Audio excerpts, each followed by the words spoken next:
देश गंभीर संकट से गुजर रहा है, लेकिन क्या लोग कांग्रेस को विकल्प के रूप में देख रहे हैं? सवाल उठता है कि अगर नहीं देख रहे हैं तो कहाँ कमी है, कहाँ भरोसे का संकट है। अब देख लीजिए, किसान आंदोलन पर 6 महीना पूरा होने पर कांग्रेस ने समर्थन दिया था। क्या आपको पूरे राजस्थान में कहीं भी कांग्रेस किसानों के साथ खड़ी नजर आई? मैं कल बूंदी केशवराय पाटन से कोटा तक का दौरा किया, जहां पर हर तरफ अनाजों के ढेर लगे हुए थे। किसान जो लहसुन उपजाते थे वो रो रहे थे, मगर कहीं बाजार नहीं था, कहीं भाव नहीं था। ऐसे में किसान अगर कांग्रेस के साथ खड़े नहीं होते हैं, यह दोष किसका है? आप याद कीजिए, किसान आंदोलन को लेकर किस तरह से राजस्थान में सचिन पायलट ने एक समा बांधा था। ऐसा लग रहा था कि पूरा राजस्थान किसानों के साथ खड़ा हो जाएगा, जन सैलाब उमड़ रहा था। मगर कांग्रेस के नेताओं को यह खटकने लगा।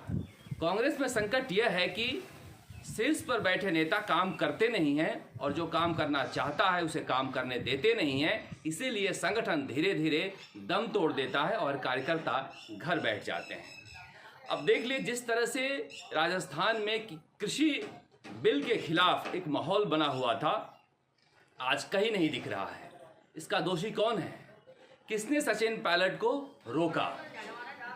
कल जिस तरह से कांग्रेस को समर्थन देना चाहिए था, कांग्रेस के बड़े बड़े नेताओं का एक ट्वीट तक नहीं है। सचिन पायलट के अलावा किसी ने इस मसले पर मुंह नहीं खोला। पायलट ने कहा कि सत्ता में बैठे लोगों को अहंकार नहीं होना चाहिए, किसानों से बातचीत करनी चाहिए। इसका द्व्यर्थी अर्थ भी सोशल मीडिया में लगाया जा रहा है कि अहंकार किसको है? क्या वहाँ बैठे सत्ता में जो लोग हैं उनको है, या जो लोग यहाँ पर बैठे हैं उनको है? इसीलिए हम कह रहे हैं कि सचिन पायलट को रोककर कांग्रेस मजबूत नहीं हो पाएगी। याद कीजिए किस तरह से वो हल्ला मचना शुरू हो गया था।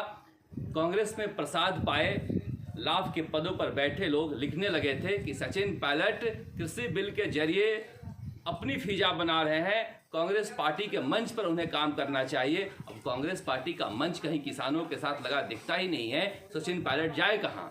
और सही है, जब से पायलट ने कृषि बिल को लेकर आंदोलन करना छोड़ा है, राजस्थान में कांग्रेस दूर दूर तक किसानों के साथ दिखाई नहीं दे रही है। ऐसे में किसान आखिर कांग्रेस से कैसे जुड़ेंगे?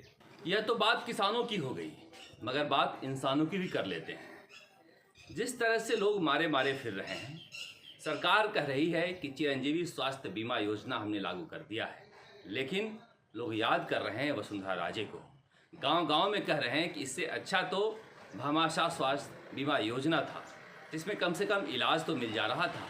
यहाँ पर जो अस्पताल हैं वो इनकार कर दे रहे हैं और सरकार कह रही है किसी को इनकार कर रहे हैं तो कोई कंप्लेन लेकर आएगा तब हम उस पर काम करेंगे। अब जिसके घर के लोग मर गए, क्या वो कंप्लेन करने जाएंगे? जिसके घर के लोग बीमार हैं, वो चाहे जितना खर्च हो जाए अपने लोगों को ठीक करना चाहते हैं या फिर कंप्लेन करने जाएंगे?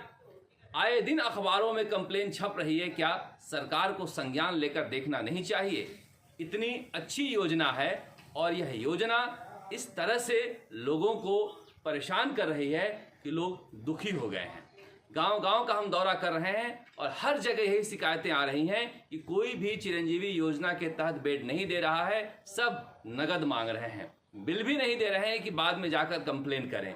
ऐसी स्थिति में सरकार को आगे आकर देखना चाहिए। केवल योजना लॉन्च कर देने से लोगों को राहत नहीं मिलती है, वो जमीन पर योजना दिखनी भी चाहिए। ठीक उसी तरह से जिस तरह से राजस्थान तक लगातार यह मुहिम चला रहा था कि गांव गांव शहर शहर मौतें हो रही है और सरकार आंकड़ों में हेर फेर कर रही है, राजस्थान तक के लगातार मुहिम के बाद अखबारों में भी इसे छापना शुरू किया और अब जाकर सरकार कह रही है कि हम ऑडिट कराएंगे। इसी ऑडिट की मांग तो हम लगातार कर रहे थे, क्योंकि सरकार को सच्चाई का पता होना चाहिए।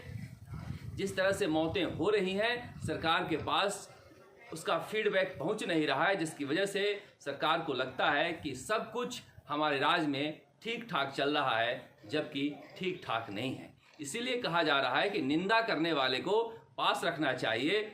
जो लोग आपके साथ बैठकर दिन भर आपकी तारीफ करते रहते हैं, वो आपको फंसा रहे हैं, परेशान कर रहे हैं।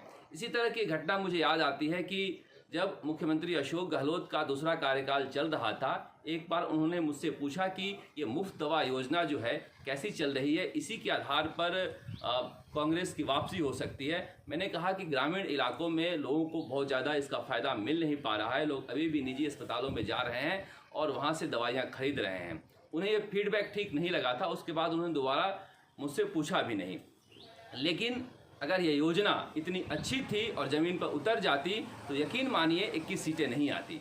इसीलिए मुख्यमंत्री अशोक गहलोत अगर अच्छी योजना ला रहे हैं तो ज़मीन पर दिखनी भी चाहिए, उसका फ़ायदा लोगों को मिलना भी चाहिए। अब यहाँ पर मंत्री कह रहे हैं कि गांव-गांव सर्वे हो रहा है, गांव में जा रहे हैं तो सर्वे करने वाला कोई मिल ही नहीं रहा है, न कोई डॉक्टर मिल रहा है, न नर्सिंग कर्मी मिल रहा है, उप स्वास्थ्य केंद्र खाली पड़े हुए हैं, सरकार भर्तियाँ कर नहीं रही है, पता नहीं कब भर्ती करेगी। गाँव-गाँव में मौत का मातम छाया हुआ है। इसीलिए कहा जा रहा है कि सरकार काम करे या काम करने दे। कांग्रेस के साथ ये समस्या है कि यहाँ पर शीर्ष पर बैठे जो लोग हैं वो ना काम कर रहे हैं, ना काम करने दे रहे हैं। इसी वजह से जनता नकार दे रही है। राजस्थान तक के लिए जयपुर से शरद कुमार।